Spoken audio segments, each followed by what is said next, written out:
Kabanata 1991. Ang Exorcism. Nang tumawa ng matinis ang Green Dragon, hindi napigilan ni Black Turtle ang sarili at napatawa rin. Hindi nagtagal, bumigay si Dylan at tumawa rin. Hindi na napigilan ng tatlo ang tumawa.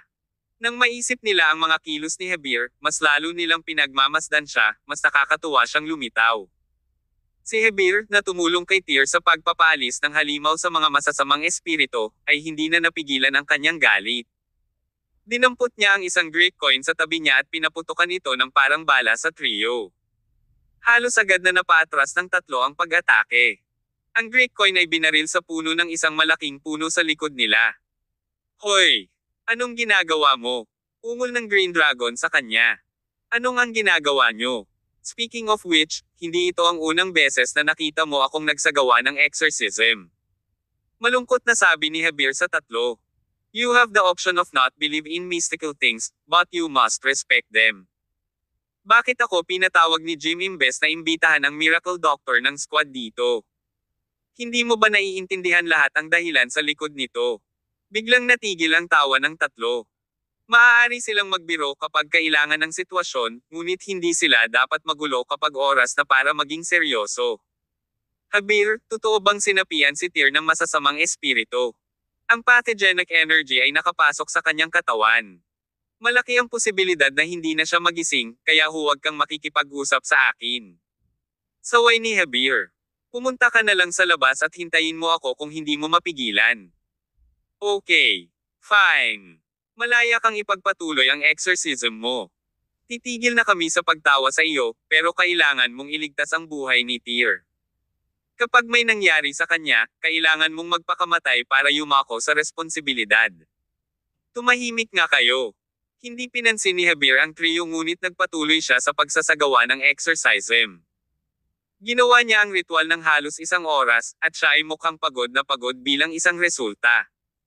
Gayunpaman, si Tyr, na nakahiga sa altar, ay hindi nagpakita ng tugon. Hindi naglakas loob na gumawa ng kahit anong ingay ang tatlo. Seryoso lang ang tingin nila, tumabi, at hinintay na magising si Tyr. Hindi malinaw kung gaano katagal, ngunit lumalalim na ang gabi. Isang madilim na ulap ang hinaipan sa kanilang mga ulo at sa isang nakakatakot na hangin, kaya nakaharang sa malinaw na buwan. Bakit parang bigla akong nanlamig?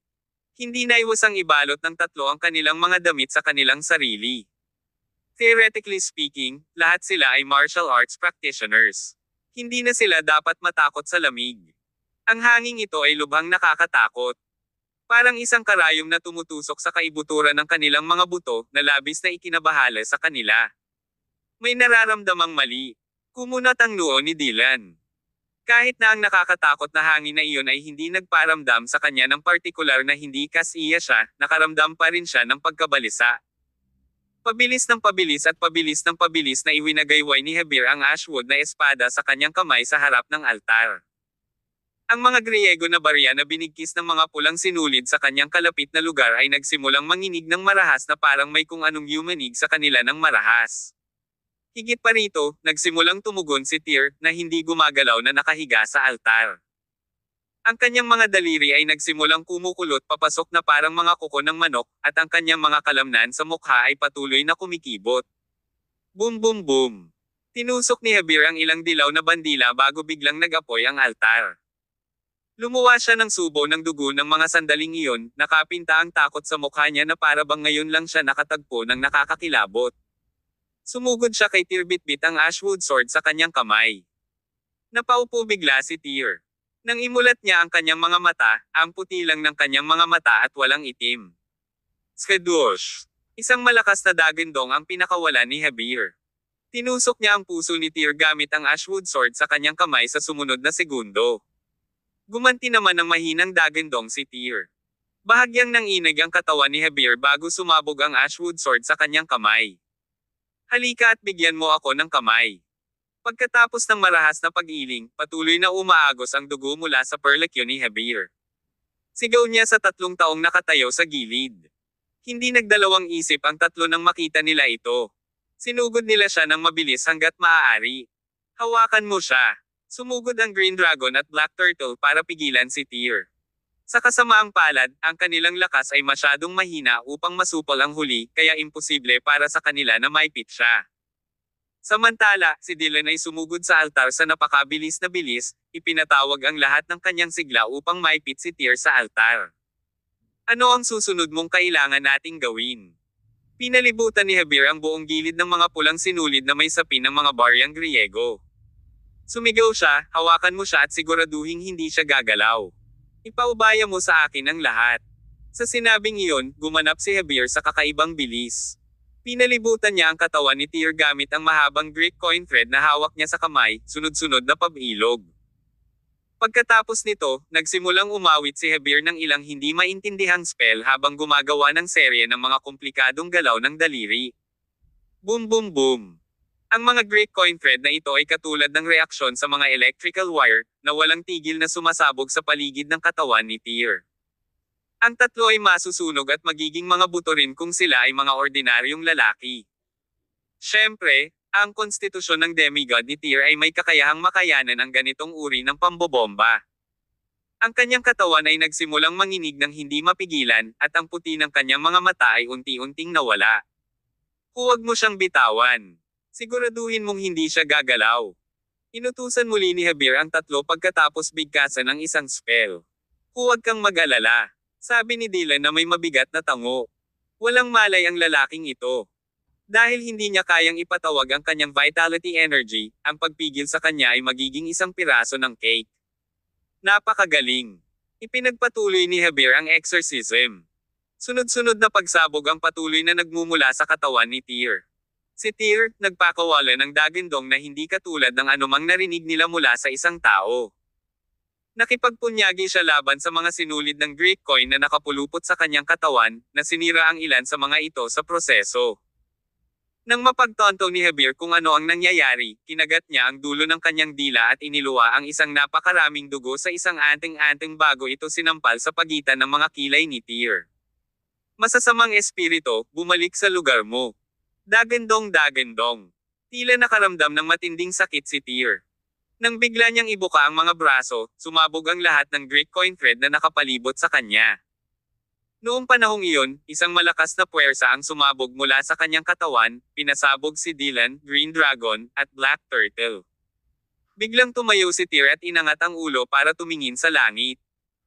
Isang itim na sinag ng liwanag ang nakitang bumaril diretso sa langit mula sa gitna ng kanyang mga kilay. Kung paanong ang itim na sinag ng liwanag na ito ay sumugod sa kalangitan, ang liwanag ng buwan, na natatakpan ng madilim na ulap sa kalangitan, ay bumuo din ng isang puting sinag ng liwanag na bumagsak sa lupa at konektado sa itim na sinag ng liwanag na iyon. Ang dalawang enerhiyang iyon ay marahas na nagbanggaan sa hangin. Ang itim na liwanag ay unti-unting pinasabog ng liwanag ng buwan sa dulo. Ang liwanag ng buwan ay ganap na nadurog ang itim na haligi ng liwanag at lumiwanag sa katawan ni Tyr sa loob ng 1 minuto o higit pa. Nawala ang nakakatakot na ekspresyon ni Tyr nang tumama sa kanya ang liwanag ng buwan. Sumilay sa kanyang mukha ang isang inosenteng ngiti na kahawig ng isang bagong silang na sanggol. Nagsimulang lumitaw muli ang kanyang mga mata nang magsimulang kumupas ang puti sa kanyang mga mata. Pumikit si Tyr at muling bumagsak sa lupa. Kabanata 1992. Darating sila para kunin kami. Sabay-sabay na sumugod ang tatlo sa gilid ni Tyr. Nagtataka silang nagtanong, bakit siya nahimatay ulit? Napalunok si Habir ng isang subo ng dugo. Pabalik-balik siya para tingnan ang kalagayan ni Tyr.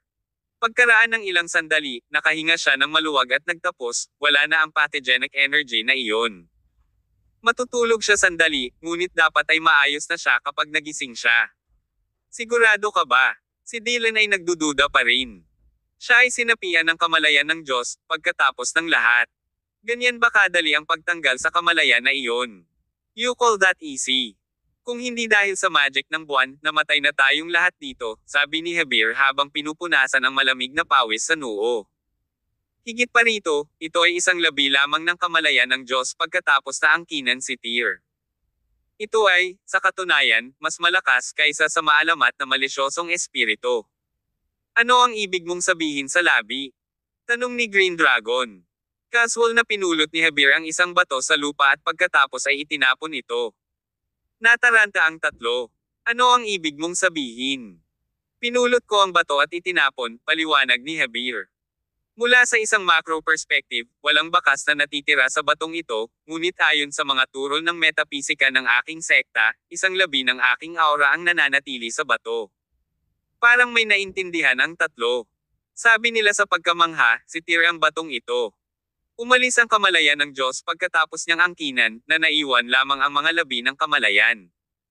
Gayunpaman, nagkaroon ito ng nakakatakot na epekto sa isang demigod na katulad niya. Gaano kalakas at kakilakilabot itong maalamat na sinaunang Diyos. Ngumiti lang si Javier at tumahimik habang si Dylan ay nakataas ang kanyang baba gamit ang kanyang kamay at naupo sa katahimikan para sa tila walang hanggan. Ang edad ng mga sinaunang Diyos ay lumipas mula sa mundong ito nang hindi bababa sa 2 milenyo. Alam ni Dylan sa kanyang puso na ang Diyos, na nawala ng milenya, ay malapit nang bumalik sa mundo pagkatapos masaksihan ang tunggalian sa pagitan ng kalansay ng Diyos at ng mata ng Diyos. Nanatiling nakoma si Tyr, at hindi malinaw kung kailan siya magkakamalay. Sa kabutihang palad, napatunayang maayos na ang kanyang kalagayan. Hindi na kailangang mag-alala sila ng sobra tungkol sa kanya. Nagpa siya ang lahat na magpahinga at nagplanong maghugas. Noon lang, maraming ahente ng clock ang sumugod sa estate sa napakabilis na bilis. Isang senior agent ng clock ang pumasok sa looban nang huminto ang sasakyan. Sinundan siya ng ilang entourage. Gabi na. Bakit bigla na lang susugod ang mga ito sa estate? May pagtataka sa mga mukha, lumabas ang tatlo sa gusali. Mga kapwa-kaibigan mula sa Dragon Squad, sumakay kaagad sa kotse at umalis sa lungsod kasama namin ngayon. Sumakay ka sa kotse at lumabas ng bayan. Nagbago ang ekspresyon ng lahat. Sinaway ng Green Dragon na may kawalang kasiyahan, si Clock at Dragon Squad ay palaging matalik na magkaibigan. Hindi ba't medyo walang galang sa iyo na itaboy kami sa kalaliman ng gabi? Mr. Green Dragon, na misunderstood mo kami, sabi ng ahenteng iyon sa apurahang tono. Not long ago, our Clock branch in attacked by GPE. This location has been compromised. Kailangan mong umalis agad sa lungsod kasama namin. Baka malagay sa alanganin ang buhay mo kapag naabutan ka nila. GPE na naman. Pagdating sa organisasyong ito, lahat kasama ang Green Dragon ay mukhang galit na galit. Hindi malinaw kung kailan ito nagsimula, ngunit ang world-class na intelligence organization na ito ay nagsimulang magdulot ng kalituhan.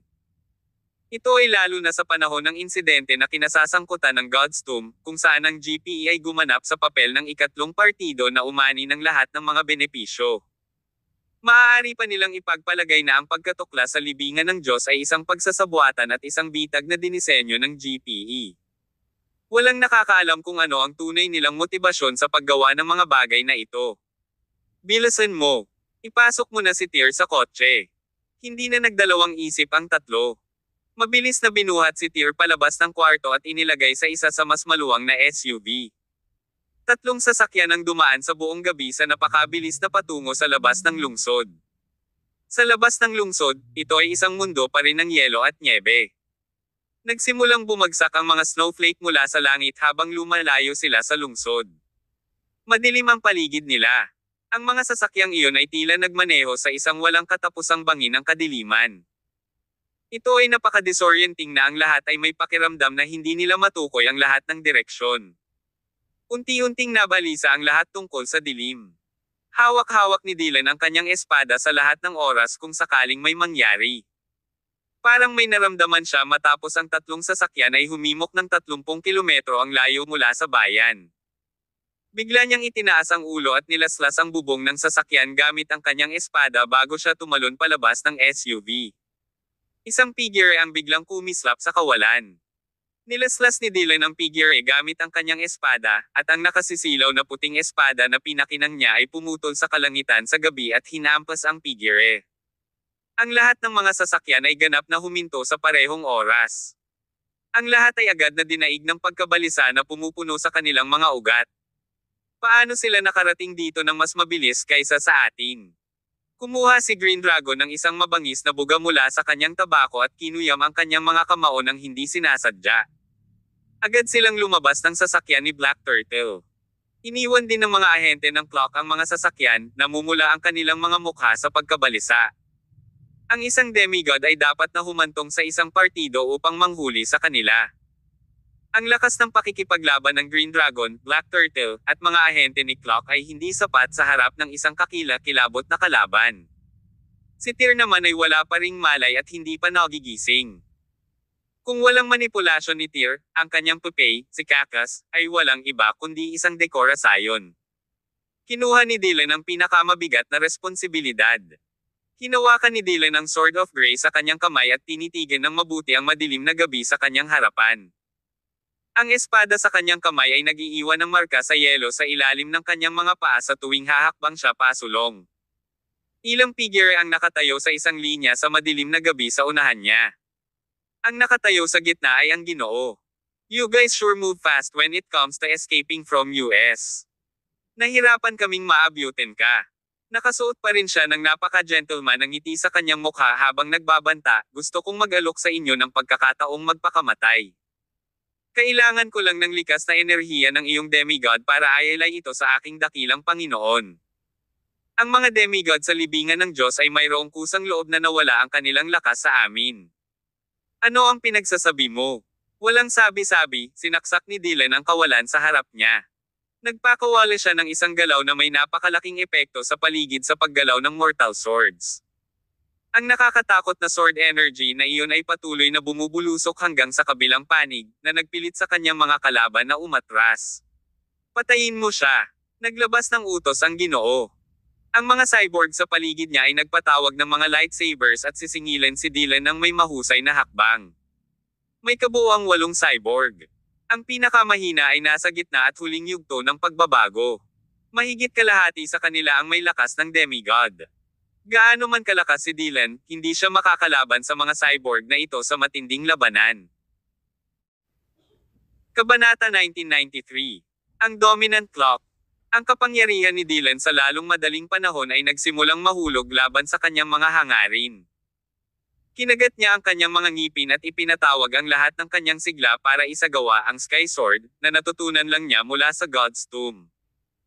Ang buong kalangitan sa gabi ay naliwanagan ng isang napakalaking puting espada na kumikinang na bumaba mula sa langit. 4 na cyborg ang napatay sa pag-ataking ito lamang. Ang natitirang 4 na nakaligtas sa pag-atake ay may mga madugong bitek sa buong katawan. Dahil sa sitwasyon, ang Ginoong iyon ay hindi na nang ahas na ipagpatuloy ang panunood ng labanan mula sa malayo na may balak na wala. Kasabay ng isang pagkayem ng kanyang kamay ay biglang nagliyab ang kulay ube na apoy sa kanyang palad bago niya ito itinapon sa direksyon ni Dylan. Isang nakakatakot na purple fire dragon ang humampes kay Dylan. Matapos niyang ilabas ang Sky Sword, naubos na ni Dylan ang karamihan sa kanyang sigla. Sa harap ng isang nakakatakot na dragon na apoy, sa kabila ng kanyang pagsisikap na harangin ito gamit ang Sword of Grace, siya ay natangay pa rin at nagsimulang samuka ng dugo. Dylan, okay ka lang. Nagmamadaling umakyat ang lahat para tingnan si Dylan. Lumapit sa kanila ang Ginoong iyon mula sa kabilang direksyon na may nagliliyab na apoy sa kanyang mga kamay, may kakaibang ngiti sa kanyang mukha. Ngayon, dapat mamatay kayong lahat dito. Nakangiting kakaiba ang lalaki, handang maglunsad ng pag-atake para patayin si Dylan at ang lahat. Nagkaroon ng malakas na swoosh na tumago sa kalangitan sa gabi sa napakahalagang sandaling ito. Nagmula ito sa isang lugar na hindi ganoon kalayuan. May humiwalay sa kadiliman ng langit bago dumaong ng 50 metro sa likod ng Ginoo. Bam! Malakas na yumanig ang lupa nang pumutok ang malakas na tunog na iyon. Ang Ginoong iyon, kasama ang kanyang mga cyborg, ay natangay ng isang pagsabog. Ang Green Dragon at ang mga mas malapit sa lugar ay dali-daling tinawag ang kanilang panloob na lakas upang protektahan ang kanilang mga katawan. Gayunpaman, sila ay nabawasan pa rin sa isang kahabag-habag na estado ng shockwave. Direktang nakabaligtad ang mga SUV na nakaparada sa likuran nila. Tumilapon palabas ng sasakyan si Tyr na wala pa ring malay.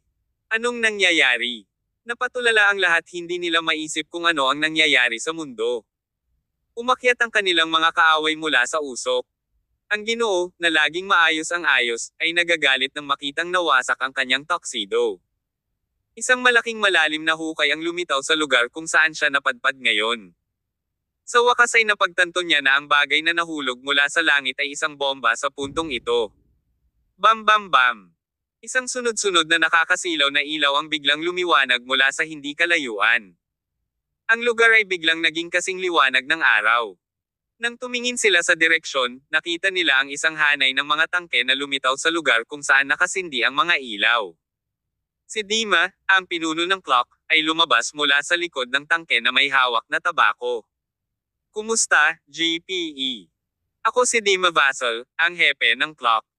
Ngayon, gusto kong maglabas ng babala sa iyo kasama ang militar na hindi ka pinahihintulutang gumawa ng masama sa aming bansa. Alisin ang kamatayan mula sa aking bansa ngayon. Ang kanyang mapagmataas na pananalita ay perpektong nakuha ang prestihiyo ng isang bansang may malakas na kakayahan sa militar. Malungkot ang ekspresyon ng Ginoo. Ang mga cyborg na iyon na nakatayo sa likuran niya ay mahigpit na hinawakan ang mga lightsaber sa kanilang mga kamay. Ang mga tangke ay hindi isang bagay na dapat katakutin ng mga practitioner ng martial arts sa sandaling nakamit nila ang isang tiyak na antas ng lakas. Gayunpaman, nag-alinlangan ang Ginoo. Sa isang banda, ito ay higit sa lahat dahil napagtanto niya na ito ay hindi isang bomba na ibinaba ng tangke. Sa halip, ito ay isang missile na sapat na malakas upang masugitan ang isang demigod. Sa katunayan, ang militar ay namagitan sa oras na ito. Itinutok nila ang kanilang missile sa lugar na ito. Bukod dito, naramdaman din ng Ginoo ang dominanteng aura na nagmumula kay Dima. Ang lalaking iyon ay isang demigod. Isang makapangyarihang demigod na may ganap na kapangyarihan. Bukod doon, ang lupaing ito ay nasa ilalim pa rin ng teritoryo niya. Maaaring may iba pang demigod na umiral sa lupaing ito. Ang clock ay isang lehitimong organisasyon na kumakatawan. Mayroong higit sa isang demigod sa loob ng kanilang organisasyon. Hehe. Ayokong tumayo at umalis ng ganito. Ang katawan ng Ginoo ay nagsimulang magpalabas ng maliwanag na lilang apoy upang ipakita ang kanyang galit at pag-aatubili sa sitwasyong ito. Bagamat na ipahayag niya ang kanyang mga pagkabigo, tapat pa rin siyang tumugon sa pamamagitan ng pag-atres sa madilim na gabi gamit ang kanyang mga cyborg. Kakasimula pa lang ng laro. We'll take our time and take it slow. Hihihi. Mabilis na kinuha ng lalaki ang mga cyborg na iyon at nawala sa paningin ng lahat. Ang kanyang mga salita ay patuloy na umaalingaw-ngaw sa lugar matapos silang tuluyang maglaho sa madilim na gabi. Nakahinga ng maluwag si Dima nang makitang umalis na talaga ang mga Ginoo. Ang kanyang likod ay basang-basa ng malamig na pawis dahil sa tensyon. Bakit hindi natin sila patayin, boss? Tanong ng isang subordinate na may pagtataka sa mukha pagkalapit kay Dima. Pawiin sila. Ngumisi si Dima. Alam mo ba kung anong klaseng lineup ang nakalaban natin ngayon? 5 demigods. That were 5 demigods. Medyo nanginginig ang tono ni Dima sa sinabi nito. What is GPE planning? Demigods keep popping up in their army as if people of that rank are very common there. Nang maalala niya ang sitwasyon noon, nakaramdam si Dima ng matinding takot. Sa kabutihang palad, mayroon siyang diskarte sa pagbabalik. Alam niya sa simula pa lang na hindi mapipigilan ng mga tangke na iyon ang kalaban. Upang banta ang mga demigod na iyon, direktang nakipag-usap siya sa mga awtoridad at nakuha ang kanilang pahintulot na gumamit ng mga missile. Kung hindi, baka mauwi sila sa isang mabangis na labanan ngayon. Sa pamamagitan ng pakikipagtulungan ni Clock sa militar, mayroon pa rin silang pagkakataon na manalo sa labanan kung ito ay magsisimula, ngunit gayunpaman, tiyak na sila ay magdaranas ng malaking kabiguan. Nagawa na natin sa wakas ang mapanghamong gawaing ito. Pagkasabi noon, nilapitan ni Dima at ng kanyang mga subordinate si Dylan at ang iba pa. Maraming salamat. Agad namang nagpahayag ng pasasalamat ang mga Celestians. Ngumisi si Dima at umiling. Sabi niya, ang mundo ay maaaring sunod na mahulog sa kaguluhan. Natatakot ako na ang lahat ng pasanin ay mahulog sa iyong mga balikat. Ang ginawa ni Clock ay hindi gaanong mahalaga sa liwanag nito. Okay, umalis na tayo. Sumakay ka na lang sa mga sasakyan namin, at ihahatid ka namin hanggang sa hangganan. Susunduan ka na ng Celestial Empire's military from there. By the way, kumusta na si Tyr? Hindi pa siya nagigising, pero sa palagay ko hindi ito dapat maging malaking bagay, tugon ni Green Dragon. Sige. Mukhang maayos na ang lahat. Bilasan na natin ang pagpasok sa mga sasakyan. Mukhang bulag ang mga mata ng GPE sa ngayon, dahil hindi na kaya ng organisasyong iyon na kunin ang katalinuhan sa mundong ito. Gayunpaman, kailangan nating kumilos ng mabilis. Wala tayong alam kung gaano katagal ang kondisyong ito. Sa sinabing iyon, tiningnan ni Dima ang GPS at hinimok, medyo malapit na tayo sa ating destinasyon sa hangganan. Dapat bukas ng madaling araw tayo makakarating doon. Huwag mag-aksaya ng oras. Lahat, sumakay na sa inyong mga sasakyan. Kabanata 1994. Paggising. Sumakay ang grupo sa kotse ni Dima habang ini-escort ng mga tauhan ng militar hanggang sa hangganan. Dumating sila sa kanilang destinasyon at nakipagkita sa militar ng Celestial Empire bago madaling araw. Kaya naman, ang grupo ay personal na sinamahan ng militar ng Celestial Empire upang bumalik sa bansa at bumalik sa base camp ng Dragon Squad. Nagising na lamang si Tyr pagkatapos tumuntong ang koponan sa kanilang sariling teritoryo. Nang gawin niya ito, naalala lang niya ang panahong ginugol niya sa libingan ng Diyos. Gulong-gulo ang isip niya nang mapagtantong nakahiga siya sa isang kotse kasama ang Green Dragon, Black Turtle, at Habir na nakaupo sa tabi niya. Green Dragon, bakit ka nandito? Nang marinig ang boses ni Tyr, natigilan si Green Dragon at ang iba pa, na natutulog. Tyr, sa wakas gising ka na. Anong nangyayari? Saan tayo? We are back in our own country, sagot ni Green Dragon. Sumakay tayo ngayon sa jeep ng militar. Sa loob ng 6 na oras, mararating natin ang base camp ng Dragon Squad ng Hellsby Mountain. Maaari kang magpahinga doon ng isang araw pagdating natin doon, at lumipad sa Imperial Capital City upang salubungin si Jim pagkatapos nito.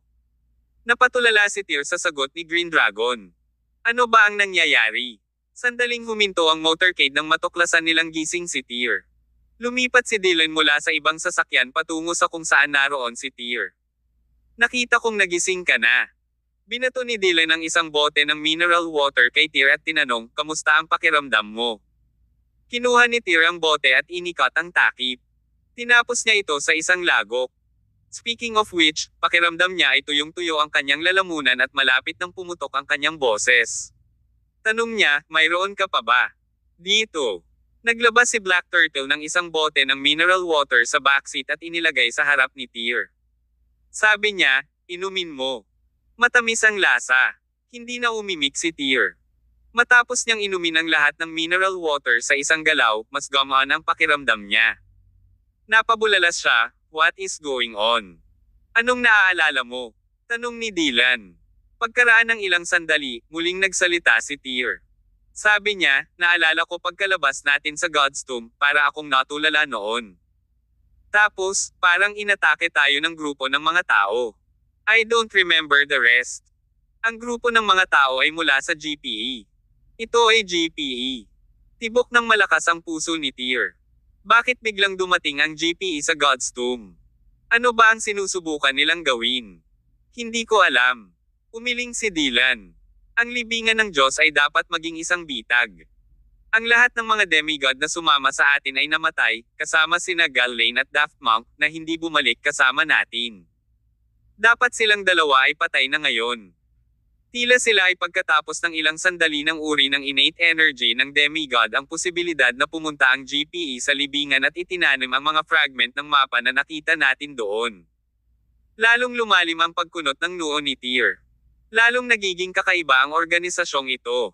What are they trying to achieve? Naaalala mo ba ang oras kung kailan mo kinuha ang God Skeleton mula sa libingan? Siyempre alam ko. Mataimtim na sinabi sa kanya ni Dylan, isang malaking mata ang lumitaw sa kawalan noong panahong iyon.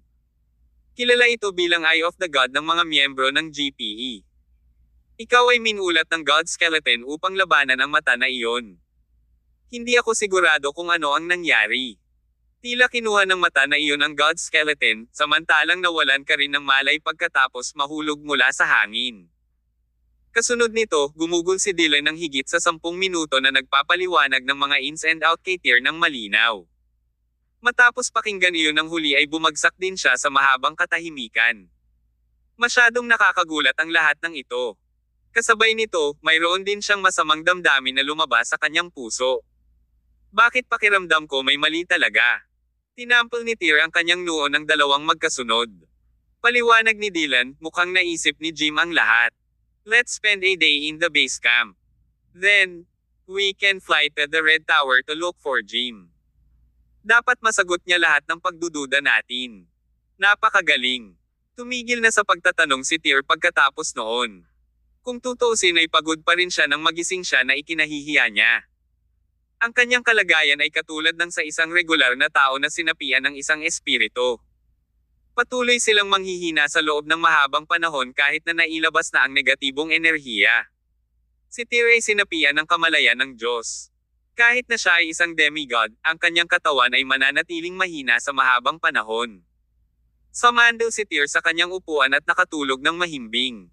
Nang muling magising si Tyr, nakarating na sila sa base camp sa paanan ng Hellsby Mountain. Si Silas ay personal na naghintay kay Tyr doon. Nagpahinga ang grupo sa kampo ng 2 araw. Nang maramdaman ni Tyr na bahagyang gumaling ang kanyang katawan, dinala niya si Kake sa Red Tower. Hindi sumama si Dylan kay Tyr. Pagkatapos nilang maghiwalay, diretso siyang umuwi para ipagpatuloy ang kanyang mga tungkulin. Mula nang umalis si Tyr, bumalik si Jim sa Red Tower mula sa Komodo Island. Si Tyr ay nakipaglaban sa hindi mabilang na mga labanan sa God's Tomb at nalantad sa malaking panganib. Samantala, si Jim, na nanatili sa Red Tower, ay hindi mukhang nasa anumang uri ng panganib. Ang totoo ay nalantad siya sa isang uri ng mamamatay tao na layunin sa lahat ng oras. Halos araw-araw niyang binabasa ang Nostro Compass sa Red Tower. Pagkatapos, gagamitin niya ang relic para magdedos ng isang bagay. Sa huli ay nalaman niya ang pasikot-sikot ng lahat. Matapos malaman ang katotohanan, labis na natakot si Jim anupat natatakpan ng pawis ang kanyang likod. Ang kanyang takot ay tumaas ng 10 beses nang matuklasan niya ang pinagmulan ng misteryosong kapangyarihan sa Arctic, ang pagkakakilanlan ng utak sa likod ng lahat, at ang koneksyon sa pagitan ng God's Tomb at ng Arctic. Sa loob ng 3 araw at 3 gabi, hindi makatulog ng isang kindat si Jim. Ito ang hindi inaasahang pangyayari na naunang binanggit ni Maxim. Kasama ang paglitaw ng libingan ng Diyos, ang mga kaganapang ito sa wakas ay naganap. Natagpuan ni Jim na napakahirap na pangasiwaan ang pressure na ito. Kahit na siya ang Panginoon ng Pulang Tore at may lakas na katumbas ng isang demigod, siya ay nagpanik pa rin sa kaibuturan at nahihirapang magdesisyon. Masyado pang bata si Jim kumpara kay Maxim. Nang maglaon, hiniling ni Spartacus kay Jim na makipagkita sa kanya para sa isang mahabang pag-uusap. Ramdam ni Jim na nawala ang ilan sa kanyang stress bilang resulta. Ang pangunahing mensahe na ipinarating ni Spartacus kay Jim sa buong pag-uusap ay na kahit na bumagsak ang langit, ang veteranong demigod ang unang aakyat doon at maging haligi sa pagitan ng langit at lupa. Walang nakakaalam sa tunay na kapangyarihan ng dakilang general, na naging sanhi ng hindi mabilang na mga demigod na manginig sa takot sa pagbanggit lamang ng kanyang pangalan. Kabanata 1995. Ang tunay na layunin ng GPE. Mula nang maitatag ni Spartacus ang kanyang reputasyon sa larangan, walang demigod o anumang bilang ng mga demigod sa mundong ito ang nakatiis sa pag-atake mula sa kanya. Sinasabi pa nga ng ilang tao na ang kaharian ng Spartacus ay isang hakbang ang layo mula sa kaharian ng Diyos, habang ang iba ay nag-isip na kaya niyang tumawid sa kaharian ng Diyos ngunit pinipigilan niyang gawin ang mga huling hakbang para sa iba't ibang dahilan. Ano man ang tunay na dahilan, ang Spartacus ay walang alinlangan na isang napakalakas na pag-iral. Siya lang ang nakakaalam kung gaano talaga siya katatag. Ang puting nyebe ay patuloy na bumabagsak mula sa langit. Nagpunta si Tyr sa Red Tower sa pamamagitan ng pagtapak sa malalim na nyebe. Lumipas ang mahabang panahon nang hinintay ni Jim si Tyr sa loob ng tore. Nakaupo siya sa pavilion sa itaas na palapag ng tore, pinapanood ang kanyang amo na umaakyat sa hagdan ng paisa-isa. Bahagyang nawala ang malungkot na ekspresyon sa kanyang mukha. Hindi nagtagal ay nagtungo si Tyr sa pinakamataas na palapag ng gusali, kung saan nakilala niya si Jim. Sa wakas, nakabalik ka ng ligtas. Lahat ng demigod ng ikalawang daigdig ay halos mamatay sa panahon ng iyong paggalugad sa libingan ng Diyos, sabi ni Jim habang siya ay huminga ng malalim sa kaluwagan. Dapat narinig mo di ba? Oo. Tumango si Tyr bago siya nagpatuloy, the God's Tomb is a trap set up by GPE in advance.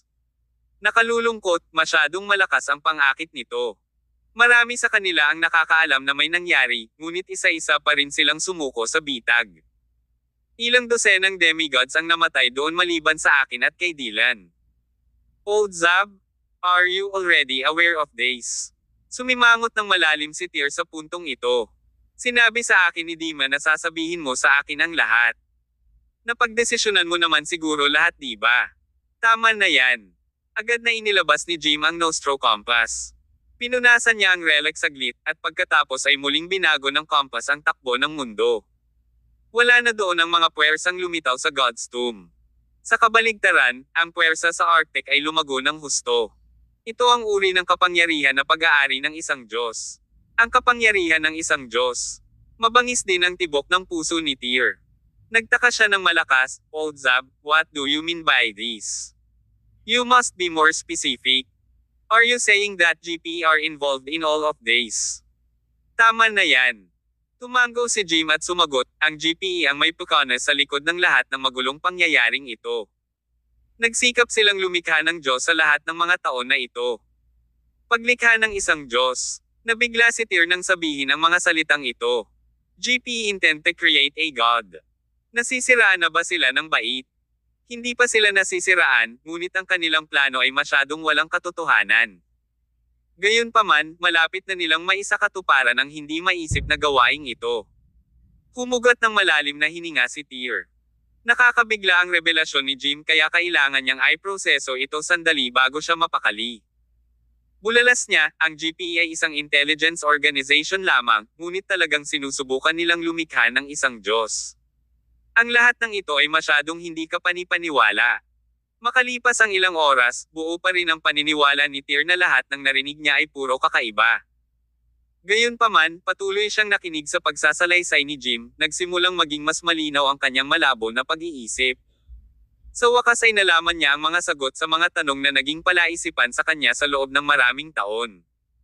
Wala pang isang araw o dalawa mula nang makipag-ugnayan si Tyr sa GPE.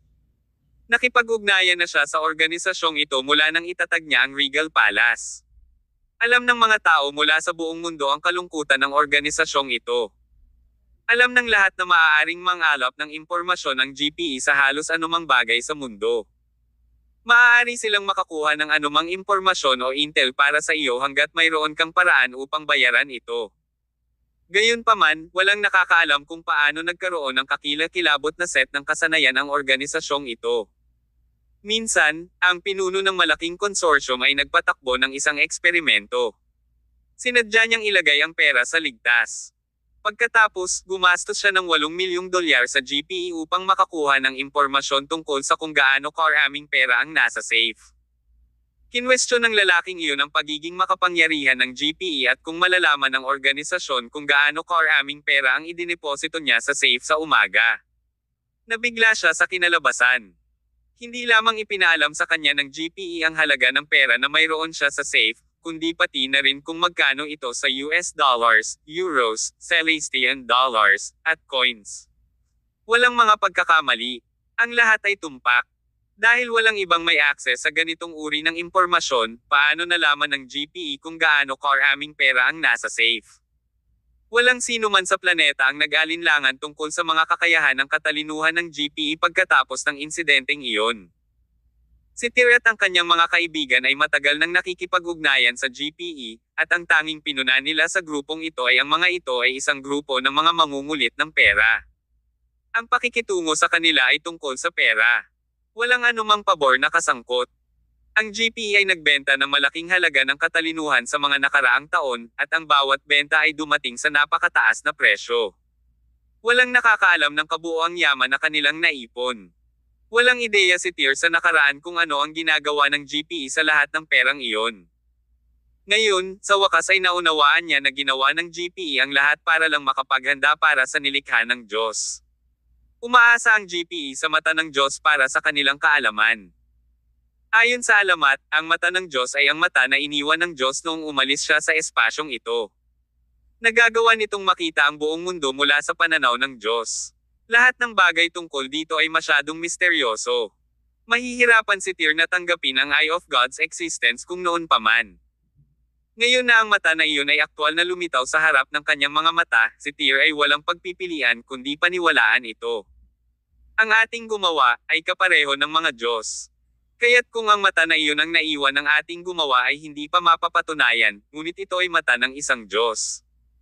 Mga 3,000 taon na ang nakalilipas, tiyak na maraming mga Diyos na gumagala sa mundong ito at sa espasyong ating tinitirhan, maluwag na paliwanag ni Jim. Sa hindi malamang dahilan, biglang naglaho ang mga Diyos sa mundo. Maaaring namatay na sila o lumipat sa ibang lugar.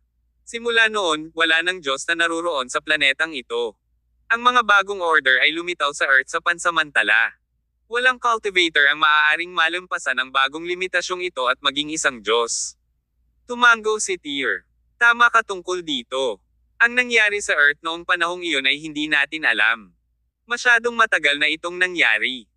Kahit na ang Nostro Compass ay hindi makapagdeduce ng isang bagay na nangyari noon pa man. Kahit na ang mga Diyos ay wala na sa atin, patuloy ni Jim. Naiwan ang mata ng Diyos na kabilang sa GPE. Maaaring matagal na itong natutulog, ngunit bigla itong nagising at nagtayo ng GPE. Kabanata 1996. Ang plano. Tanong ni Tyr, sinasabi mo bang ang founder ng GPE ay isang mata? Bingo! Desididong sagot ni Jim. Ang mata ng Diyos ay nagtatag ng GPE. Pagkatapos ay sinimulan nitong gamitin ang organisasyong ito upang magsagawa ng isang hindi kapani-paniwalang nakakatakot na pamamaraan. Gusto nitong muling hubugin ang sarili nitong katawan. Paano nito matutupad iyon? Nagulat si Tyr. Sumagot si Jim, ang mga materyales na kailangan para sa muling paghugis ng katawan ng Diyos ay lubhang hinihingi. Nangangailangan ito ng puso, kaluluwa, katutubong enerhiya, kaluluwa, at balangkas ng Diyos. Dapat nilang kolektahin ang lahat ng material na ito. Kung tumpak ang aking palagay, ang layunin ng GPE na kumita ng napakaraming pera sa mga nakaraang taon ay bumili ng material. Ang tungkulin nito ay upang pagsamahin ang isang banal na katawan sa pamamagitan ng ilang advanced, high-tech na pamamaraan. Nangangailangan pa rin sila ng mga bagay tulad ng puso at kaluluwa kapag nilikha ang banal na katawan na iyon. Sa madaling salita, lahat ng nangyari kamakailan ay paghahanda ng GPE para sa nilikha ng Diyos. Namulat si Tyr sa sandaling iyon. Ang aktwal na layunin ay nais ng mata na lumikha ng isang banal na katawan para sa sarili nito upang ito ay maging isang Diyos muli. Ang prosesong ito ay lubos na kahawig ng diskarte ni Kakas para sa pagbabago ng isang katawan upang paganahin ang kanyang muling pagkabuhay. Gayunpaman, si Kakis ay immortal noong panahong iyon, kaya ang kanyang mga kalagayan ay ganap na naiiba sa mata. Maaaring hindi sapat ang paglikha ng Kakis upang ituring na isang basurang produkto kumpara sa banal na katawan na ginawa ng GPE. Nangangailangan sila ng isang katawan na gawa sa mga bihirang magic materials. Magsisilbi bang puso ang Erdtree, na dating inalis sa Forbidden Place na kabilang sa White Family? Ang mismong mata ay naglalaman na ng kaluluwa. Ang mga demigod na namatay sa God's Tomb. Nagambag sa innate energy. Makatuwiran na ang mga taong iyon mula sa GPE ay hahabulin tayo hanggang sa dulo ng mundo. The God Skeleton is the final component. Nang ilabas ko ito sa God's Tomb, inagaw iyon ng mata sa akin. Nabalot ng malamig na pawis ang likod ni Tyr habang inaalala ang alaalang ito. Napabulalas siya, ginawa na ba ng GPE ang lahat ng kinakailangang paghahanda? Tama ka. Ipinaliwanag ni Jim, malapit nang ipanganak ang isang Diyos. Walang nakakaalam kung gaano kakilakilabot ang Diyos na iyon, ngunit makatitiyak tayo na kapag ipinanganak na siya, ang mundong ito ay mahuhulog sa kaguluhan.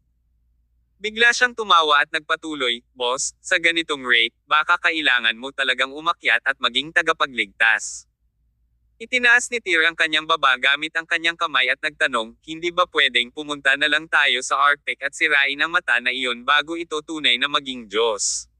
Paano natin gagawin iyon? Sagot ni Jim. Wala kang ideya kung gaano kalakas ang GPE. Kapag ginalugad mo ang libingan ng Diyos, tiyak na nakipag-ayos ka sa mga cyborg na iyon, di ba? Oo. Hindi pa talaga nakipag-ugnayan si Tyr sa mga cyborg na iyon, ngunit sinabi na sa kanya ni Dylan ang lahat ng nangyari noon. Kaya naman, alam niya kung gaano kritikot ang mga cyborg na ito. Ang pinakamahina sa kanilang mga mandirigma ay nasa gitna at huling yugto ng Transformation Realm, habang ang pinakamalakas ay nakamit ang Demigod Realm. Sa halip na isa o dalawa, ginawa nila ang kanilang mga demigod sa mga batch. Walang nakakaalam kung gaano karaming mga cyborg GPE ang kasalukuyang mayroon, sabi ni Jim. Maaari nating makuha ang conclusion na ang kabuuang bilang ng mga cyborg ng GPE ay higit na lumampas sa mga demigod na naninirahan sa mundong ito.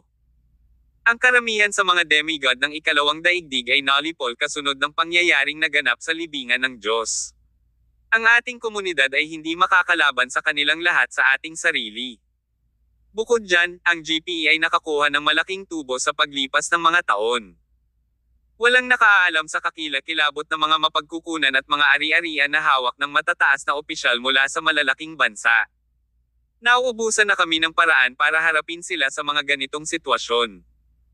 Ang tanging paraan lang namin ay kailangan naming tiyakin na makapasok ka sa God Realm bago ipanganak ang God of GPE. Boss, nasa iyo na kung kaya naming mapanatili ang kaayusan ng mundo noong panahong iyon. After a long period of silence, Tyr finally asked helplessly, bakit biglang bumigat ang bigat sa balikat ko? Kilala mo ako, Old Zab. Ang pananatili sa pamilya at mga kapatid ko ang pinakagusto kong gawin.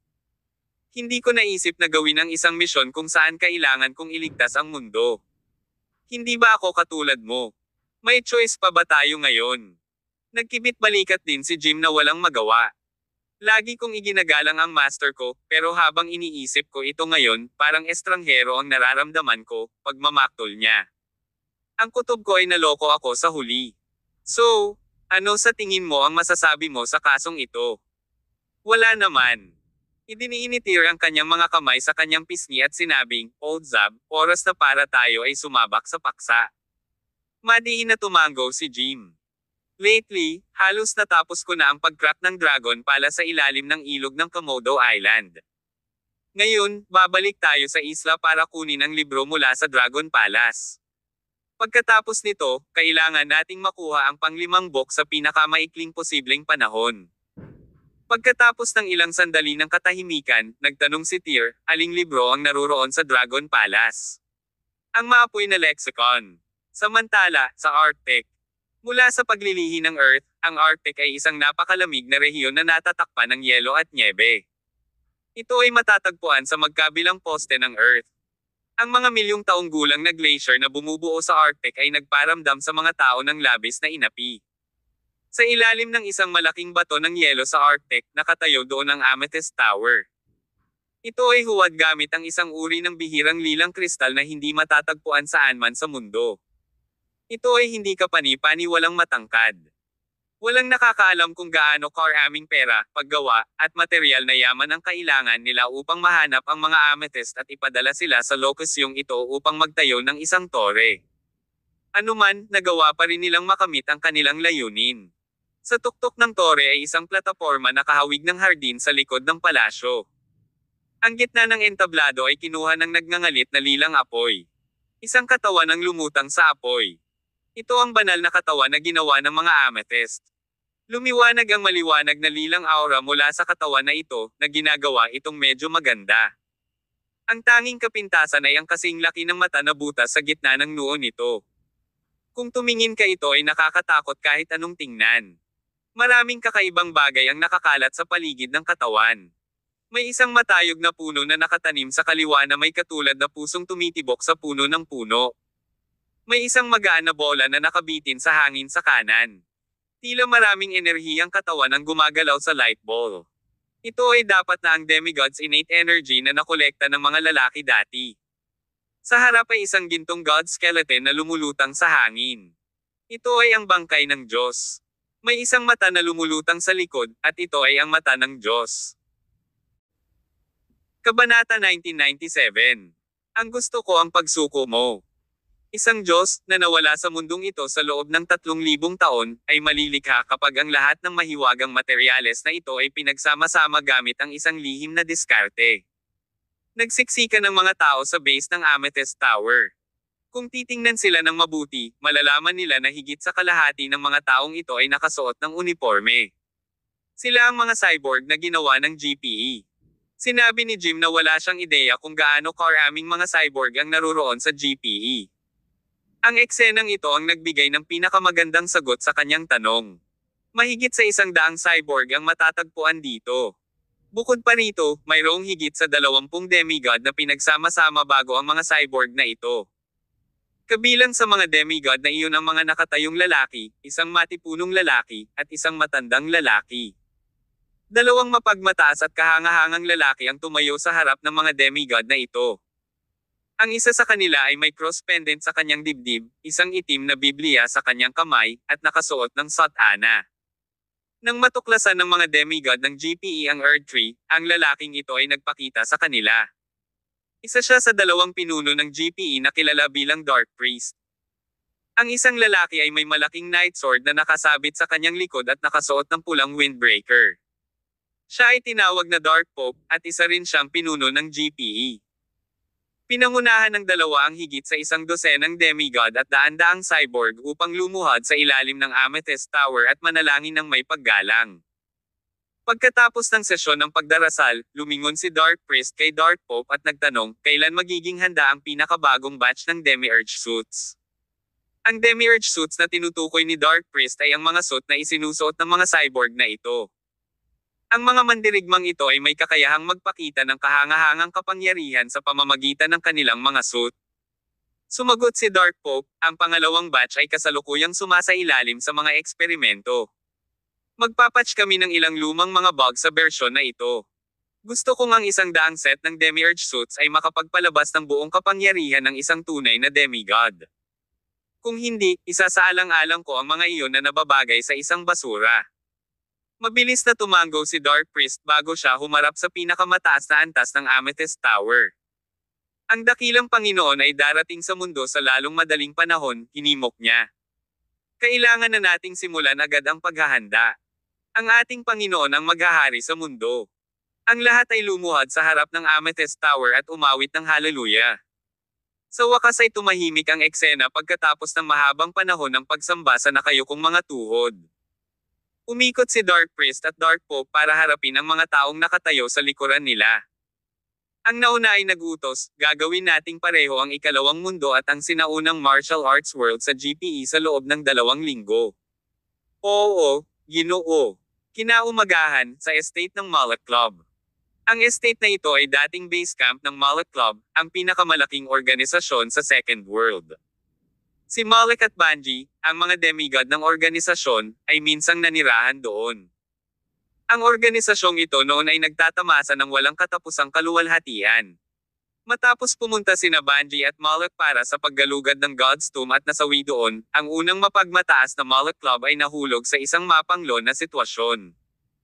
Ang mga nakatataas na ehekutibo sa organisasyon ay nagsimulang makipagtalo kahit kanino sa kanilang mga sarili matapos ang parehong demigods ay nasawi. Napunta sila sa isang mainit na pakikibaka sa kapangyarihan. Ang ilan ay gustong mag-strike out sa kanilang sarili, habang ang iba ay gustong pumalit bilang bagong pinuno ng Malak Club. Ang isang malupit na labanan sa lalong madaling panahon ay naganap sa estate. Libo-libong miyembro ng club ang nahahati sa 2 paksayon. Ang bawat isa ay may hawak na sandata sa kanilang mga kamay at patuloy na pinuputol ang ulo ng kanilang mga kalaban. Bago iyon, sila ay isang pamilya at magkakapatid na kabilang sa iisang organisasyon. Dalawa sa pinakamalupit na big shot ng Malak Club, na parehong nakikipagkompetensya para maging bagong boss, ang mga puwersang nagtutulak sa likod ng pagpatay na ito. Kaya naman, hindi na sila nagdalawang isip na iwagayway ang kanilang mga armas sa kanilang mga kaibigan. Ang dating kahangahangang ari-arian ng Malak Club ay naging magulo. Ang gusali ay nasira at nahulog sa dagat ng apoy. May dugo at dugo sa buong lugar. Isang matipunong lalaki ang pumasok sa estate kasama ang isang maliit na grupo ng mga cyborg nang ang parehong paksayon ay nasangkot sa pagdanak ng dugo at tumatangging umatras. Wow! Nagyera talaga sila. Ang matipunong lalaking iyon ay naging masigasig nang makita ang digmaan sa pagitan ng libu-libong lalaki sa kanyang harapan. Tuwang-tuwa siya na ang marahas na dugo sa kanyang katawan ay nagsimulang magbomba ng mabangis. Dahil sa excitement ay namula pa ang kanyang mga mata. Ang mga cyborg sa likod niya ay nag-isip na maniningil para harapin ang mga taong ito. Gayunpaman, pinigilan sila ng makapal na lalaki na iyon. Baka sa mukha niya ang bangis at excitement. Stay here. Ako na mismo ang hahawak sa kanila. Isang alon ng nakamamatay na enerhiya ang biglang sumabog mula sa matipunong lalaki, at humakbang siya sa makapal na labanan na parang hilingan ng karne. Paanong ang mga miyembrong ito ng Malak Club ay magiging katapat ng isang makapangyarihang veteranong demigod? Ang nakakatakot na aura na nagmumula sa maskuladong katawan ng lalaking iyon ay dumurog sa mga nakatayong 4 o 5 metro ang layo sa kanya. Ang matipunong lalaking ito ay sadyang binawasan ng kalahati ang kanyang lakas sa pakikipaglaban matapos na mapagmasdan kung gaano kaina at mahina ang kanyang mga kalaban. Bawat suntok na ibinato niya ay may parehong resulta. Ilang lalaki ang mamamatay ng kakilakilabot sa kanyang mga kamay. Ang mga taong ito ay mas mahina kaysa sa mga langgam na nauna sa kanya.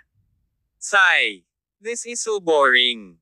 Mabilis na nainip ang malaking tao sa massacre na ito. Mabangis niyang niyugyog ang kanyang katawan at nagpakawalan ng nakakatakot na puwersa mula sa kanyang katawan. Daan-daang mga tao sa paligid niya ay agad na natangay. Napagtanto ng mga miyembro ng Malak Club na may mali. Napahinto silang lahat at napanganga sa takot sa matipunong lalaking iyon. Ang mga senior executive na namumuno sa kanilang sariling mga koponan ay nagsimulang makaramdam ng labis na pagkabalisa. Wala silang ideya kung bakit biglang lalabas dito ang ganitong powerhouse. Napatigil din ang matipunong lalaking iyon. Iniwas niya ang tingin sa lahat ng naruroon na may nakakatakot na ekspresyon. Tanong niya, naglalaban ba kayo dito para magpasya kung sino ang mamumuno sa Malak Club? Hindi mo na kailangang ipaglaban ito. Ipinapahayag ko na mula ngayon, ang Malak Club ay opisyal ng kukunin ng GPE. GPE. Ang lahat ng naruroon ay pamilyar sa reputasyon ng GPE. Dahil ang GPE ang pinakamalaking organisasyon ng katalinuhan sa mundo, marami sa mga nakatataas na ehekutibo ang nakipag-usap sa kanila dati. Ang mga lalaki na ito ay hindi alam ang pagsasabuatan ng GPE dahil sa kanilang mababang posisyon. Marami sa kanila ang nagkaroon ng reserbasyon sa kanilang mga puso nang malaman nila na ang mga taong ito ay nagmula sa GPE. Tungkol dyan, nagkakaroon kami ng internal battle in our organization. Hindi ba ang GPE ay isang intelligence agency bilang default? So, ano nga ba ang ibig mong sabihin? Kinagat ng isang senior executive ang bala at nagtanong sa kabila ng pagkakaroon ng lihim na takot sa ang lakas ng labanan ng matipunong lalaki. Hindi sumagot ng salita ang matipunong lalaking iyon sa tanong niya. Sa halip, nagpasabog siya ng suntok at binasag ang dibdib ng lalaking iyon. Galit na tutol ng veteranong demigod, saan nanggaling ang lahat ng gusto nyo? Ang gusto ko ay sumuko na kayo. Kabanata 1998. Ang hangganan ng Celestial Empire. Natarante agad ang lahat ng tao sa kwarto sa pangangibabaw ng matipunong lalaking iyon. Walang nangahas na magtaas ng kahit katiting na pagtutol. Lahat sa kanila ay lumuhad sa lupa sa takot bilang isang kilos upang ipahiwatig ang kanilang pagsuko.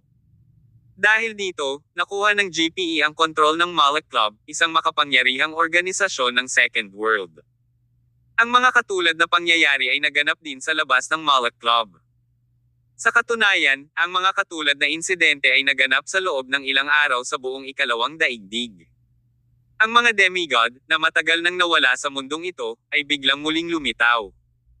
Nagdala sila ng ilang makapangyarihang cyborg habang sumusugod sila sa base camp o mahahalagang sangay ng mga organisasyon ng Second World. Dinurog sila ng mga tropang GPE na ito ng lubos na lakas at pinilit ang mga organisasyong ito na ibigay ang kontrol sa GPE. Ang pamilya ng Sword Titan at ang mga pangunahing organisasyon sa ilalim ng Kamikikushi ay nasakop din. Wala pang isang linggo, tila nasakop na ang buong ikalawang daigdig.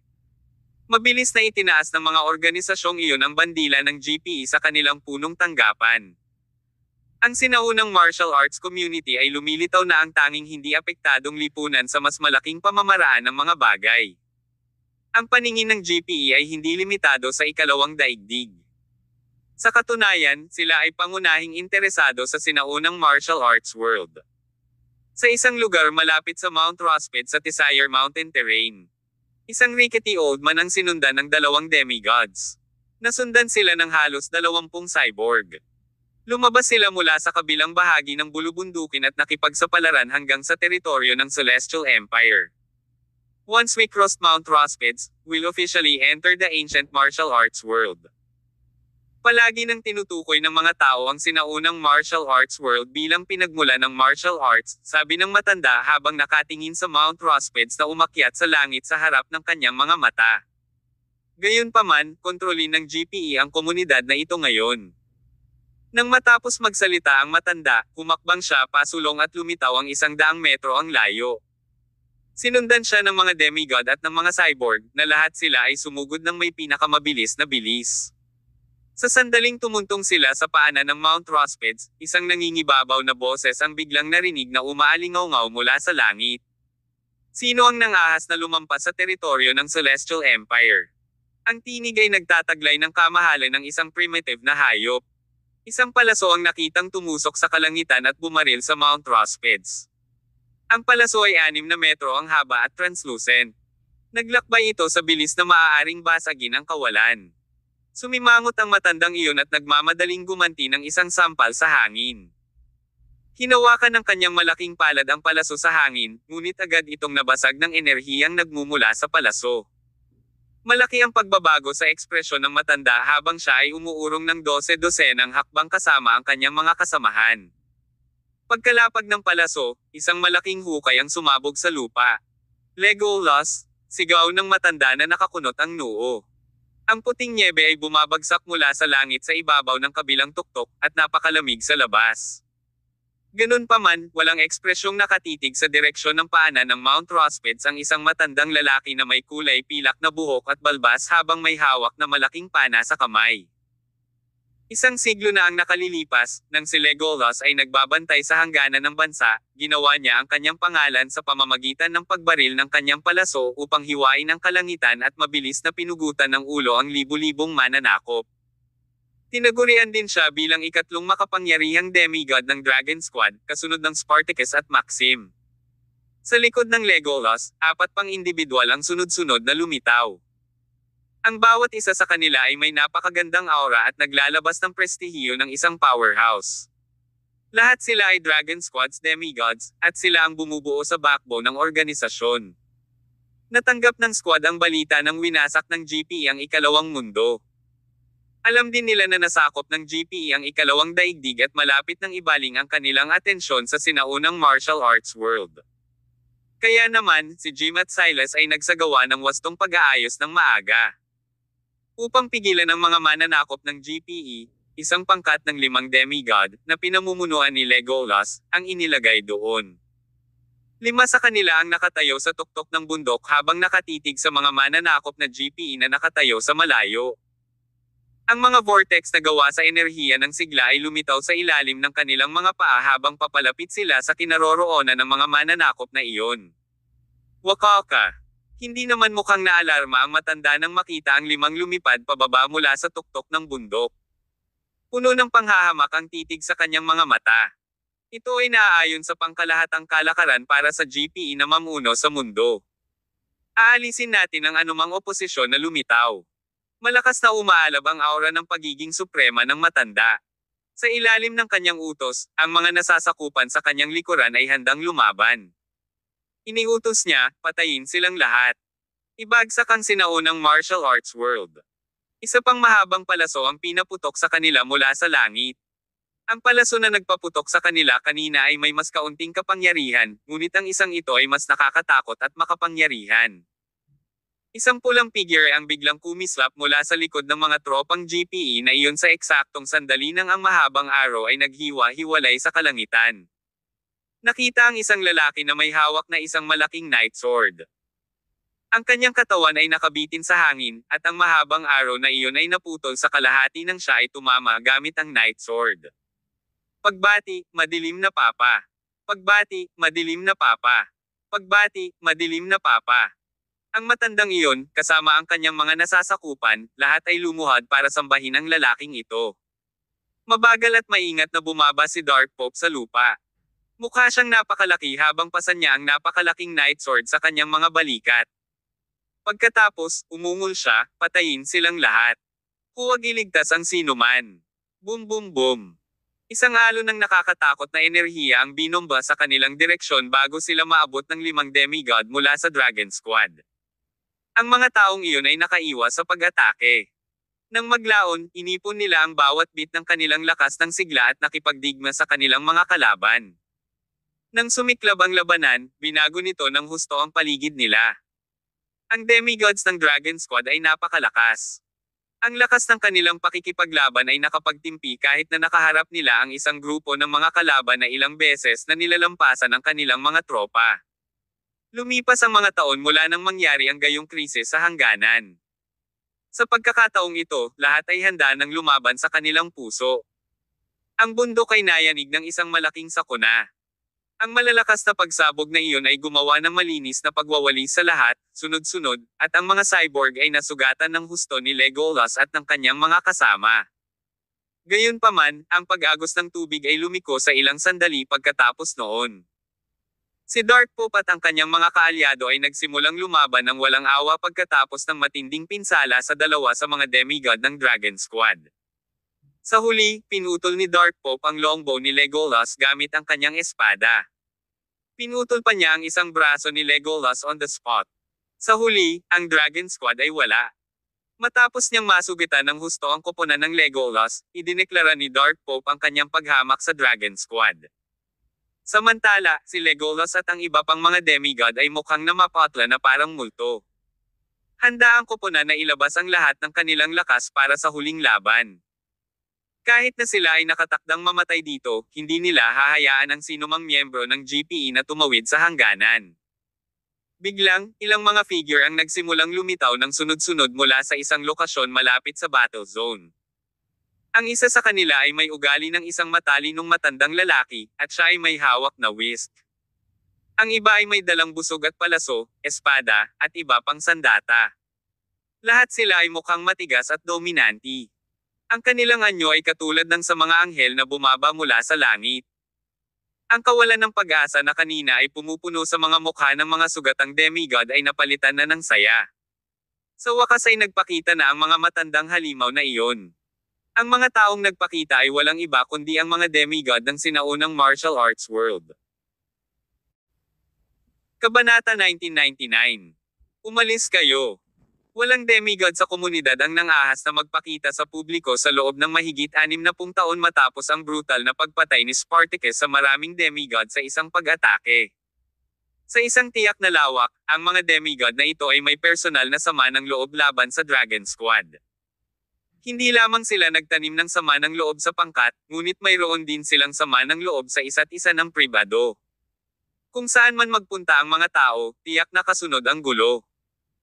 Ang pagkakaiba lang nila sa ibang mga komunidad ay nang dumating ang mga dayuhang mananakop sa kanilang bansa, nagawa ng mga demigod na ito na isantabi ang kanilang mga pagkakaiba at nagsama-sama upang labanan ang mga mananakop. Nang malaman ng Dragon Squad na sasalakayin na ng GPE ang kanilang bansa, agad nilang ipinakalat ang salita sa buong komunidad. Bagamat hindi kailanman ginawang mandatory ng squad para sa sinumang demigod na pumunta rito upang bantayan ang hangganan, naniniwala sila na gagawin nila. Sure enough, dumating na sila. Ang ilan sa mga demigod na ito, tulad nina Archie East, Osried Fry, Alduin Wright, Senan Hage, Chilton Meyer, at Ethelred Waller, ay mga demigod mula sa 9 Great Creeds.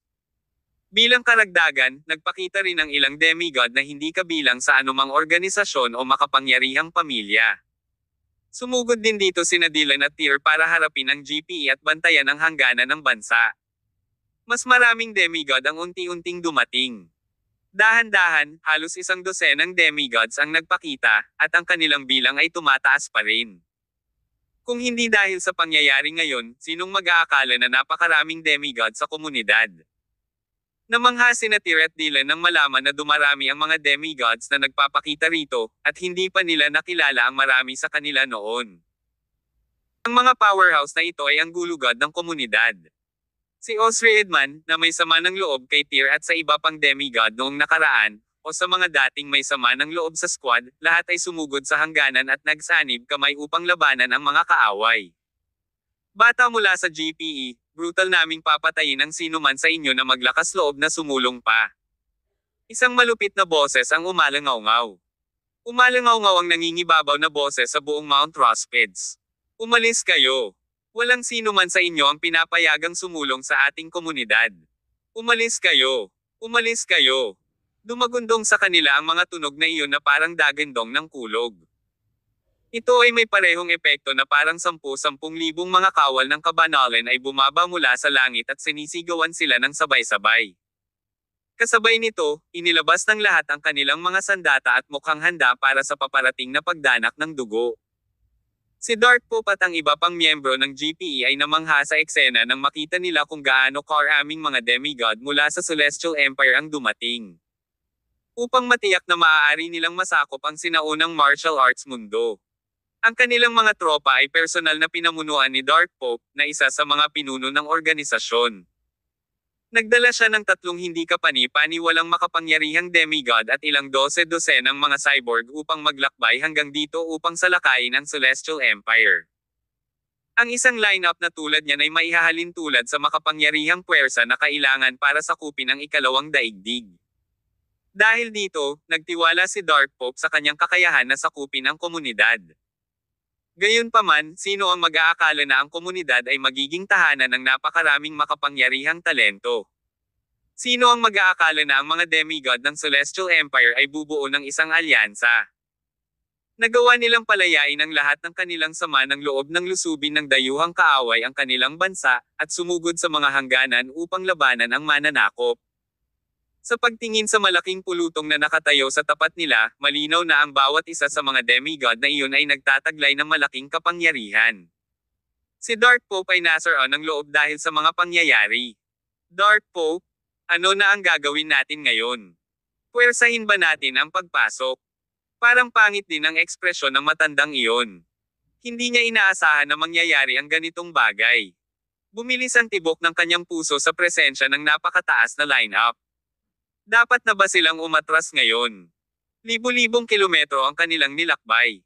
Masama ba sila sa pag-uwi ng walang dala? Maaari ba nilang ipaliwanag ang kanilang kabiguan sa dakilang Panginoon pagkatapos nilang bumalik? Dapat ba nilang ipagpatuloy ang pagpatay sa kanilang paraan? Napakaraming Celestial Empire demigods ang nagpakita rito. Bagamat ang GPE ay may lineup na katulad ng kanilang kalaban, karamihan sa kanila ay mga cyborg na puwersahang itinataguyod sa pamamagitan ng demi-urge suit. Talagang nagtataglay sila ng lakas na parang demigod, ngunit kulang sila sa karanasan sa labanan. Sa dinami-dami ng mga batikang demigod na nagsisilbing kalaban nila, sila kaya ang katapat nila. Hindi lamang nahulog sa pagmumuni-muni ang matanda, ngunit nag-alinlangan din si Dark Pope. Ang GPE ang uso noon. Kinailangan nilang sirain ang lahat sa kanilang landas bago ang dakilang Panginoon ay lubusang nabuhay na muli. Ang kanilang plano sa ikalawang daigdig ay naging maayos, ngunit ang sinaunang martial arts world ay nagparamdam sa kanila na lubos silang walang magawa. Dark Pope, anong gagawin natin ngayon? Nang makitang hindi pa siya sinasagot ni Dark Pope, hindi na naiwas ang magtanong muli ng matanda. Shut up! Saway ni Dark Pope na nakakaramdam na ng inis sa walang humpay na pagtatanong ng matanda. Pinigilan ng matanda na magsalita pa pagkatapos niyang mapagmasdan na nawalan na ng gana si Dark Pope. Tahimik lang siyang naghintay sa gilid para ilabas ng huli ang huling utos. Ang mga demigod ng Celestial Empire ay walang kagyat na pagnanais na makipaglaban sa mga taong ito. Sila ay ganap na nalaman ang mga pangyayari. Partikular na pinayuhan sila ni Jim at Spartacus na huwag makisali sa GPE maliban kung ito na ang kanilang huling opsyon bago sila lumipat dito. Ang kanilang komunidad ay hindi kayang makipaglaban sa kanilang kalaban dahil sa kasalukuyang mga pangyayari. Bukod dito, sadyang isiniwalat din ni Jim kay Tyr na ang Spartacus ay naghahanap ng pagkakataon upang makagawa ng kanyang pambihirang tagumpay. Parang biglang tumahimik ang mundo. Parehong natigilan ang magkabilang panig. Nagdebate si Dark Pope kung susulong o paatras. Ang kanilang mga kaaway ay nakatayo sa iba't ibang burol, mataimtim na nakatitig sa kanilang direksyon at handa silang sabak sa labanan anumang oras. Ang pagkapatas ay tumagal lamang ng halos 10 minuto. Sa huli, inilagay muli ni Dark Pope ang malaking Night Sword sa kanyang likod. Sa wakas ay dumilat siya sa direksyon ng Mount Rospeds, halata sa kanyang mga mata ang pananabik. Sumigaw si Dark Pope, ngayon ay simula pa lamang. Sige, umalis na kayo. Bring it on if you have balls. Ang pagiging mapagpanggap ni Dark Pope ay mahirap para sa maraming demigods ng Celestial Empire na tiisin, kaya agad nila siyang sinaway. Hindi napigilan ni Tyr ang isang malamig na singhot. Dalhin mo lang kung nasa iyo ang mga bola. Kung ang GPE ay maglakas loob na pag-imbutan ang sinaunang martial arts world, I have the nerves na napapatayin ko kayo. Itinaas ni Tyr ang celestial blade na hawak niya sa kanyang kamay na may autoridad at pananakot. Ang mga demigod sa tabi niya, kasama sina Dylan, Archie, at iba pa, ay nag-uumapo sa fighting spirit. Malakas ang kanilang pagnanais na makipaglaban sa grupong ito ng mga dayuhang mananakop. Hindi sila maaaring kumilos ng kusa dahil ito ang umiiral na kalakaran noong panahong iyon at ang mga posibilidad ay hindi eksaktong pabor sa kanila. Wakaka! Wakaka! Sunod-sunod na panunuya ang nagmula sa madilim na papa. Puno pa rin ng paghamak at pagmamayabang ang kanyang tawa, at dumaikit sa tenga ng mga kaaway.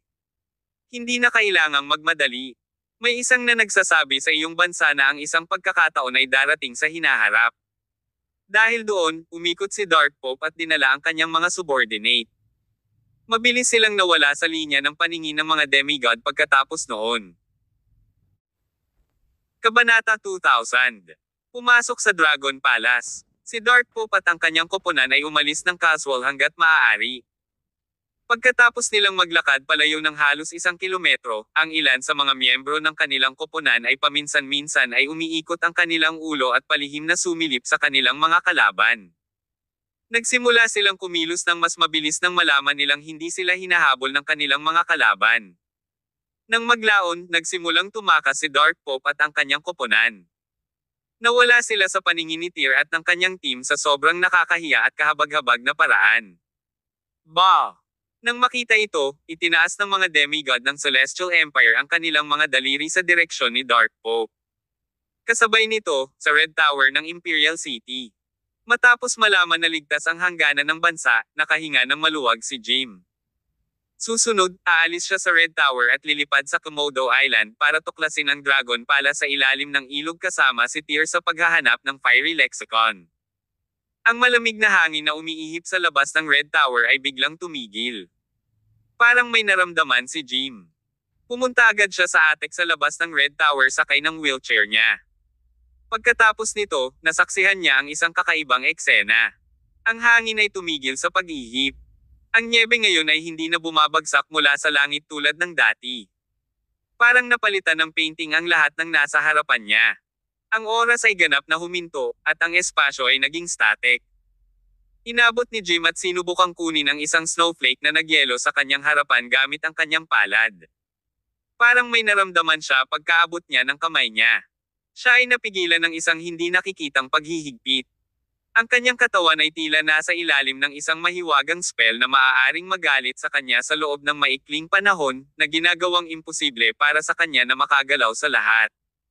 Nagsimulang bumaha ng takot sa puso ni Jim sa eksaktong sandaling iyon. Nakita niya ang isang nakamamanghang blade na kumikinang na biglang umakyat sa langit mula sa courtyard ni Spartacus sa sandaling iyon.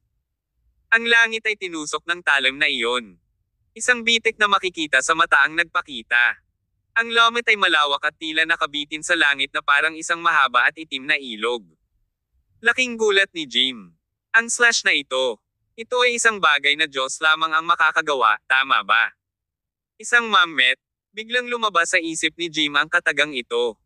Ito ay isang bagay na nabasa niya sa isang librong metapisika. Itinala nito ang isang kaharian na naganap sa matagal na panahon, na siyang mammet na kaharian. Ang mammet, gaya ng iminungkahing pangalan nito, ay ang kaharian sa pagitan ng mga Diyos at demigod. Ang isang demigod ay maaaring maging isang mammet pagkatapos makumplito ang mga kinakailangan upang maging isang Diyos. Ang mammet ay magiging isang Diyos pagkatapos ng pagbubukang liwayway sa kaayusan ng sansinukob. Ang likas na kaayusan ay tila nagbabago sa makabagong panahon na ito. Umiral ang Mammet Realm dahil 3,000 taon na ang nakalipas mula nang mawala ang mga Diyos sa mukha ng planetang ito. Ang pag-atake na kakalabas lang mula sa bakuran ng Spartacus ay dapat na isang pag-atake mula sa kaharian ng Mammet. Pumasok na sana si Senior Spartacus sa God Realm kung 3,000 years ago pa, di ba? Mabilis na inayos ng langit ang sarili, at nawala ang Lomet sa ibabaw. Ang unang nagyelo na mundo ay unti-unting bumalik sa normal. Ang hangin ay umiihip peren sa labas ng bintana, at ang snow na bumabagsak mula sa langit ay patuloy na bumabagsak sa mukha, balikat, at binti ni Jim. Ang malakas na puwersang panunupil na naranasan ni Jim kanina ay tuluyan ng naglaho. Nakaukit ang kanyang mga mata ng masalimuot na emosyon habang nakatingin sa direksyon ng bakuran ni Spartacus. Isang napakahinang boses ang nagmula sa bakuran. Jim, ang Apophis ng GPE ay malapit ng ipanganak sa mundong ito. Gamit ang talon sa kamay, isang beses ko lang siya mapipigilan. Nauubos na ang oras para sa atin. Si Jim ay nagbigay ng tame time na tango. Senior Spartacus, pupunta ako kaagad sa Komodo Island. Magtutulungan kami ni Tyr para makuha ang Fiery Lexicon. Mabuti. Kasunod yun, nagkaroon ng katahimikan sa bakuran. Tinawag ni Jim si Idel para itulak ang kanyang wheelchair para maglakbay sa Komodo Island. Nagkita sina Jim at Tyr sa Komodo Island sa huling bahagi ng hapon ng sumunod na araw. Nagkaroon ng pagtitipon ng dalawa noong gabing iyon kasama ang kanilang mga kapatid sa Regal Palace. Sa madaling araw ng sumunod na araw, sabay na sumisid ang dalawa sa ilalim ng ilog at opisyal na nagsimula ang kanilang pakikipagsapalaran sa Dragon Palace. Mula nang dumating sila sa Komodo Island, binigyang pansin ni Tyr at ng kanyang mga kapatid ang Dragon Palace sa ilalim ng ilog. Ang islang ito ay itinayo ng Dragon Squad upang sugpuin ang Dragon Palace sa ilalim ng ilog.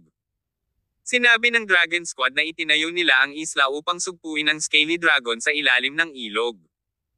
Tila naisip ni Maxim na ang Dragon Palace ang lokasyon kung saan itinago ang ikaapat na aklat. Hindi pa niya pinapasok ang sinuman sa lugar dahil hindi pa oras. At ngayon, hindi alintana kung ang oras na ba o hindi pa, sina Tyr at Jim ay naubusan ng oras upang maghintay. Sa ilalim ng ilog, hindi na kailangan ni Jim ng wheelchair dahil magagamit niya ang vortex ng Vitality Energy para malayang gumalaw.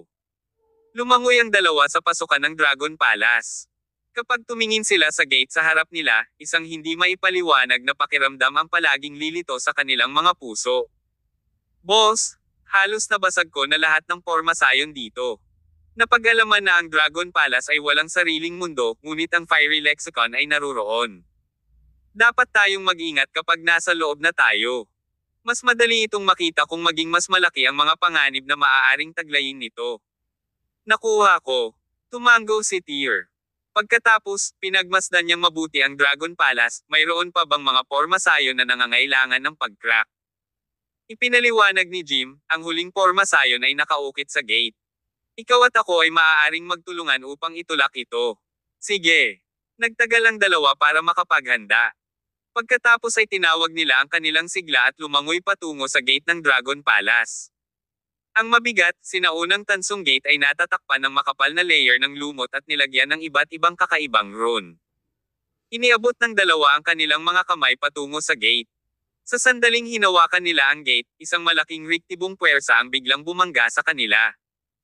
Ginawa ni Tyr at Jim ang lahat ng kanilang makakaya upang patatagin ang kanilang mga sarili sa gitna ng napakalaking puwersa. Pagkatapos, lumitaw ang pormasayon sa gate. Pareho silang iginuhit sa isang espesyal na espasyo ng kamalayan. Isa itong malawak at magulong espasyo. Isang malaking tansong tarangkahan ang nakabitin sa walang laman sa harapan nila, at mayroong libu-libong tropa na nakatayo sa harap ng tarangkahan. Ang mga kawal at kabayong iyon ay armado ng iba't ibang espada at sibat, at nakasuot din sila ng malamig na baluti na bakal. Kung tutuusin sa kanilang estilo, para silang mga sundalo mula sa Piete Dynasty. Ang makapal na hukbo ay sumugod patungo kina Tyr at Jim. Huminga ng malalim ang dalawa at tumakbo sa kabilang direksyon. Nagsimula ang isang matinding labanan ng ganoon din. Sa kabila ng napakaraming bilang ng mga kaaway, ang lakas ng mga sundalong iyon ay tila nasa antas ng mga ordinaryong sinaunang mandirigma. Ang mga sundalong iyon ay mahina sa harap ng mga demigod tulad ni Tyr at Jim.